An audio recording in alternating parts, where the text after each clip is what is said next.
dari makna-makna tersebut. Selanjutnya adalah acara penutup, yaitu closing statement. Tapi sebelumnya nanti diberitahukan kepada para peserta jika memungkinkan untuk mengaktifkan videonya agar kita bisa mengambil foto secara bersama. Ya.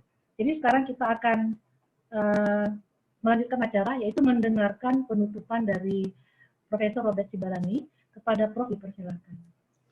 Ya, ini sebenarnya bukan penutupan karena tidak terlalu formal kita, tetapi kata-kata terakhir saya kira pertama saya kira sangat menarik ya. Di chat saya baca mudah-mudahan kita buat lagi webinar atau seminar virtual berikutnya. Saya kira kan kita buat minimal 1 kali lagi atau mungkin bisa 2 kali lagi sebelum akhir tahun.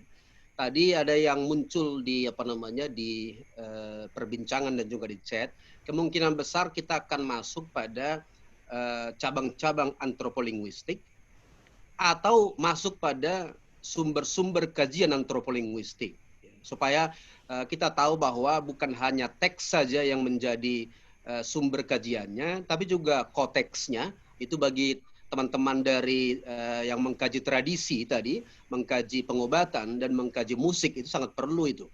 Kemudian juga melihat konteks ya. Jadi saya kira hal itu. Tapi satu yang ingin saya garis bawahi, saya terus terang senang sekali teman-teman semua ini yang bahkan sudah saya kenal, yang terakhir menyajikan itu Saudara Tasnim, itu orang yang selalu mengundang saya juga ke prodinya di Warmadewa, beliau itu adalah ya Dr. Wayan Kasni.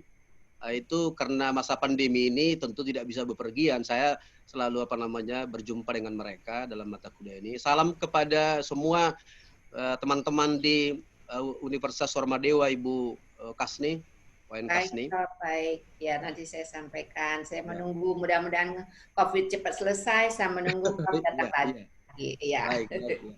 Ya, jadi saya kira sepakat dulu kita semua yang satu ini satu persaudaraan menurut saya, bagaimana kita membawa keilmuan kita seperti apa yang dikatakan Prof Golda tadi dan juga Prof Puji, bagaimana kita dan juga Prof Jenny dan Prof Liwoso, jangan kita menganggap bidang kita ini bidang yang kecil ya, tak bermanfaat. Ini sangat bermanfaat untuk kehidupan kita.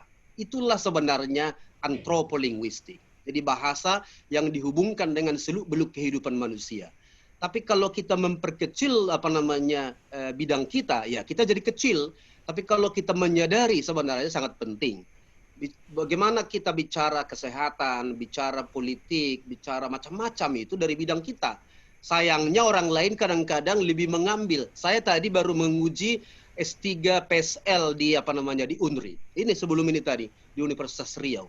Apa yang kajiannya PSL itu pengelolaan hutan adat Rumbio secara berkelanjutan berbasis kearifan lokal. Coba saya karena banyak menulis mengenai kearifan lokal dari kajian antropolinguistik, saya diundang untuk menguji S3 di situ, baru tadi ini selesai. Artinya apa? Rupanya memang perlu sekali kita harus ahli kearifan lokal. Tetapi kearifan lokal itu seringkali atau banyak di negara kita itu diambil dari bahasa sebenarnya. Dari ungkapan-ungkapan, dari mitos-mitos. Itu yang ditelitinya. Sebenarnya bidang kita.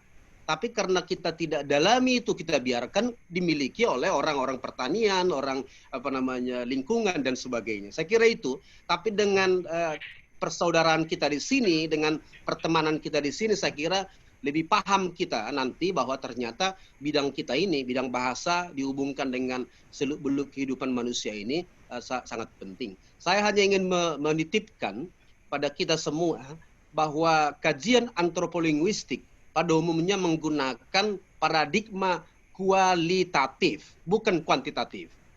Nah, kalau kualitatif, maka saya kira kita semua tahu, ini saya sampaikan pada yang muda-muda saja, bacalah model-model di kualitatif. Kelemahan kita selalu kalau ditanya, kamu menggunakan model apa? Sudah diam kita. Oh, selalu katakan deskriptif, kualitatif gitu. Ditanya lagi, kamu gunakan paradigma apa gitu. Jadi harus jelas, saya kira itu Creswell sudah mengatakan ada 5 tambah 1 model kualitatif. Pertama itu adalah model naratif, dan itu tentu digunakan oleh orang-orang sejarah, orang-orang sastra dan sebagainya.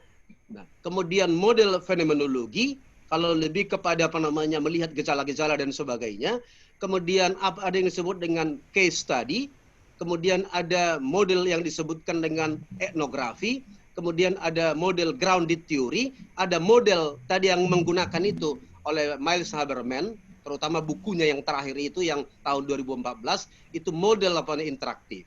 Peneliti kualitatif harus bisa tahu bahwa dia menggunakan model ini pada waktu penelitian atau memilih salah satu atau dua dari model itu. Karena setiap model yang digunakan itu beda pengumpulan datanya. Saya kira kita tahu model etnografi oleh Spratley, ada dua bukunya yang sangat terkenal itu.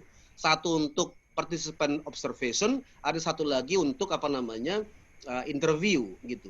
Jadi ini saya kira sudah pahami. Sedangkan antropolinguistik itu bidang keilmuan, maka itu lebih pada pendekatan. Jadi anthropolinguistic approach itu pendekatan, bukan apa namanya model penelitian, bukan apa namanya paradigma penelitian. Saya kira ini titipan apa namanya pada teman-teman semua, sehingga nanti pada waktu kita melakukan penelitian, terutama juga ketika dimasukkan di jurnal itu, kami ingin katakan kalau jurnalnya ini nanti bagus dan ada kesabaran, karena Tasnim pun tahu saya selalu berbicara dengan mahasiswa saya untuk yang S3, itu saya bimbing supaya mereka bisa masuk ke apa namanya jurnal Scopus. Nanti kita pilih, kalau misalnya dia bagus dan kebetulan juga mau memperbaikinya, dan ada jumlah katanya di atas 4.000 kata atau sekitar itu, saya kira itu nanti akan kita buat ke apa namanya ke Scopus juga.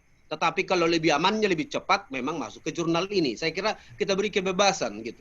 Kita apa namanya mau apa namanya teman-teman di sini memang mendapat manfaat dari kegiatan-kegiatan ini, karena seperti saya katakan ini bukan seperti seminar yang lain lalu selesailah pertemanan kita, tidak, tapi ini kita bawa terus.